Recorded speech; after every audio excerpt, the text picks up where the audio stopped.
Второй модуль новых медиа Абхазии подходит к завершению. Чего только здесь не было за эти 3 дня. Приезжали достаточно большое количество экспертов, и все началось с Марии Ситтель, как уже многие видели в социальных сетях. Приезжали мастера. Созданная здесь среда, она заставит проявляться по-новому. На что-то взглянуть иначе, о чем-то рассказать иначе. Я не скажу, что здесь было дано прям большое количество навыков. Здесь больше задача была немного расширить картину понимания происходящего.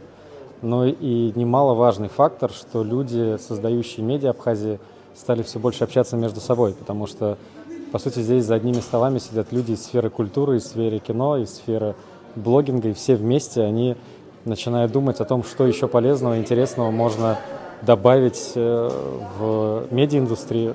Во многом те изменения, которые происходят у участников здесь, сами читатели Абсны Пресс могут увидеть уже в ближайшие дни на своих страницах, потому что я думаю, что те, кто здесь обучается от Абсны Пресс, точно так же для себя сделали ряд выводов и по литературе, и по кино, и по ток-шоу, и по тому, как можно работать с аудиторией сериально.